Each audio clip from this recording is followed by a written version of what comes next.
Tennessee's playing Mississippi State for homecoming.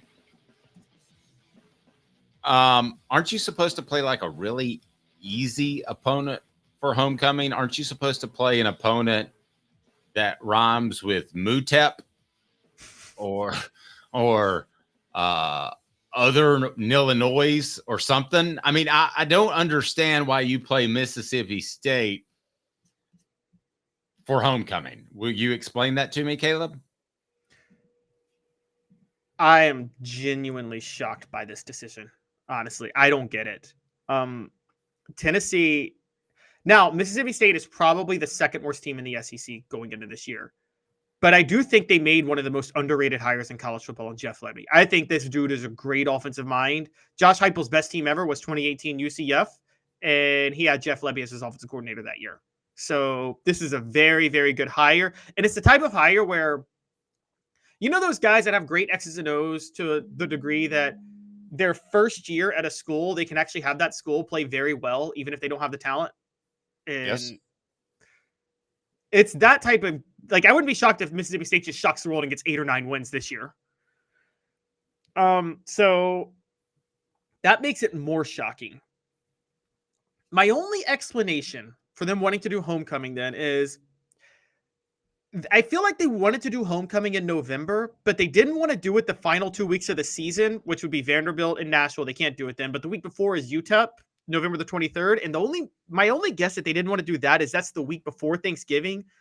And you're already trying to entice people to travel to your school for homecoming. So you don't want to do that the week before everybody's about to go away for Thanksgiving anyway, because then nobody would travel. Because my guess is let's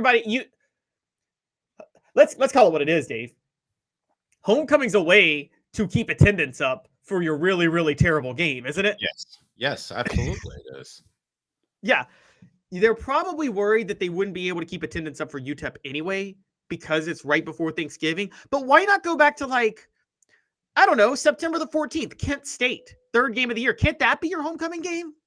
Well, you go home for Thanksgiving.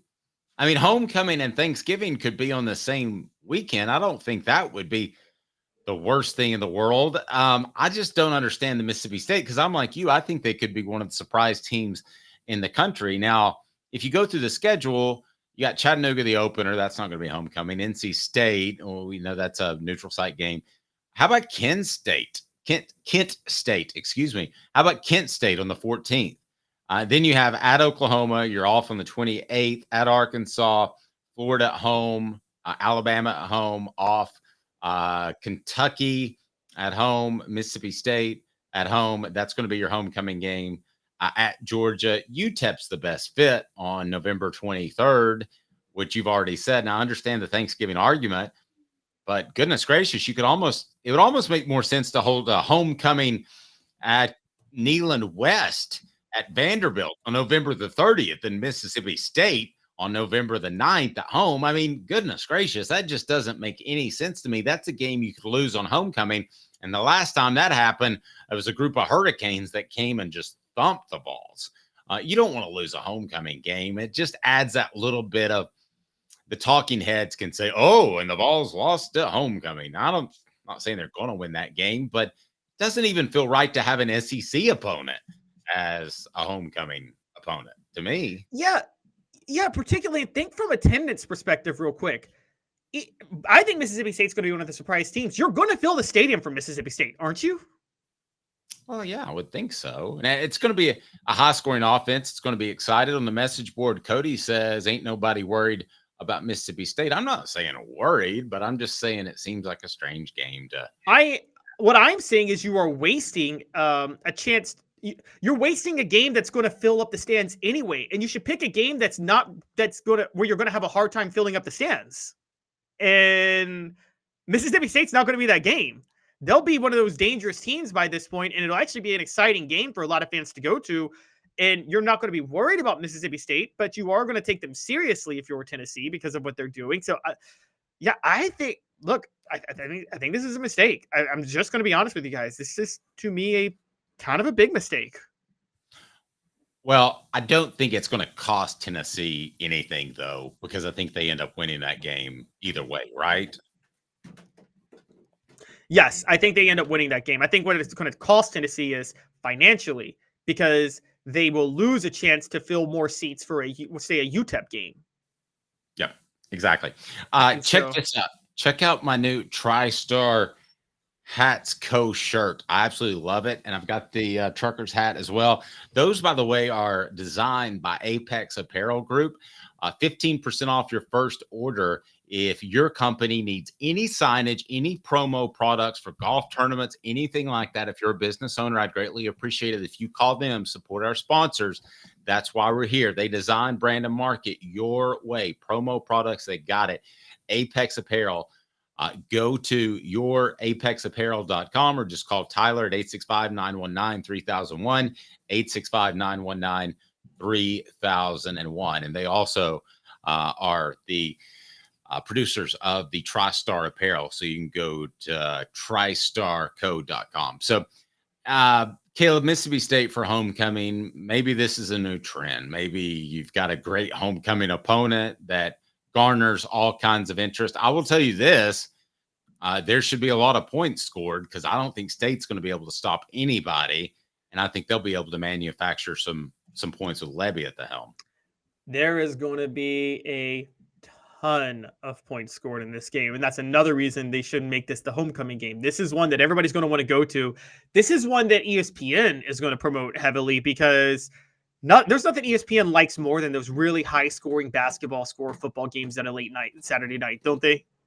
Yeah, they do. They do. Hey, let me throw this at you because Mead Drinker says this. If Nico is playing, there will be no problems putting people in the seats. Now, Tennessee in their spring game, they're limited it to 10,000 because they've decided to drop an A-bomb on Neyland Stadium. I tried to show somebody around that was coming in from out of town, and I mean, there are huge craters around Neyland Stadium. You can't even circle it anymore. So they're doing the renovation, so they can only have 10,000 people in Neyland Stadium. But let me ask you this, Caleb. If they did a let's sell this thing out, and Nico is obviously the starter, could they get 100,000 people like Alabama did in one of Nick Saban's first 2 seasons? Could they get 100,000 people at a spring game if they really wanted to? Really thinking this out. I'm thinking about it. Now it's $10. There are a lot of people who can't afford games. I think it'd have to be free. Like Nick Saban, it was free. Yeah, I think Nick Saban, it was free. And let's not forget this. Like, you remember covering the Alabama Nick Saban hire. Like, hiring Nick Saban was. I've never seen a school so elated over a coaching hire. Quite honestly, like every time you hire a coach, you're excited. Everybody's excited about the new guy.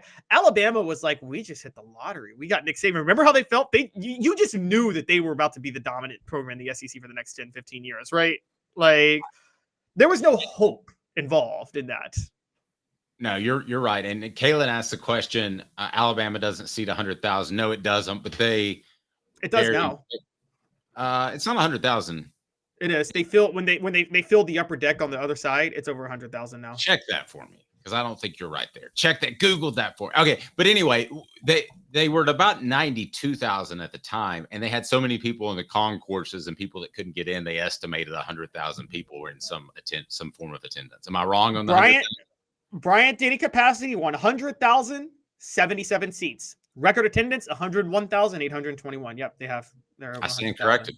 I stand corrected. Well, I can admit when I'm wrong. I don't have a problem with that. As far as selling it out, though, Caleb brings up another point on the message board. As long as Nico's the quarterback, they're not going to have any problem selling games out. Ball State sold out last year, he said. Now, people might leave early, but they're going to be there, Caleb. I don't think selling tickets is going to be any issue for the Vols in 2024.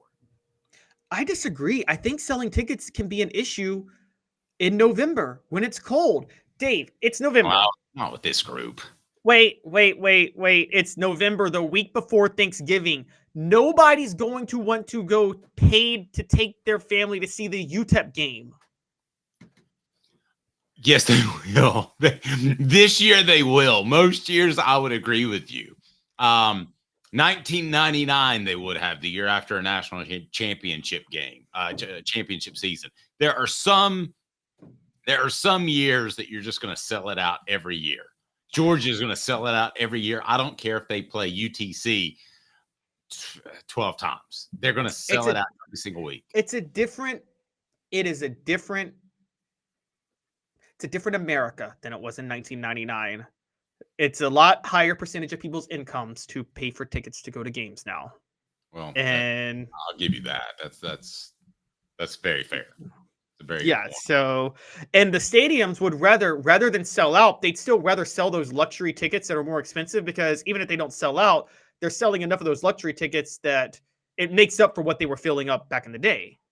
So, I mean, I don't think you're going to put people. That UTEP game is going to look empty, guys. Not empty. It will still be majority full, but it's not going to be.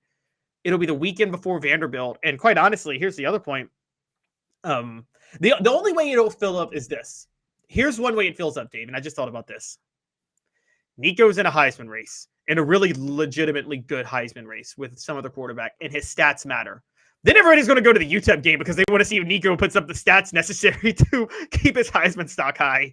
Well, as long as the weather's clement, they won't have any problem getting fans in the seats or selling out the stadium, in my opinion. Did you like how I used clement instead of inclement weather? The weather's clement. Yes. I don't even know if that's a real word, but it's a real word. Hey now. There you go. We're having quite clement weather in Knoxville today.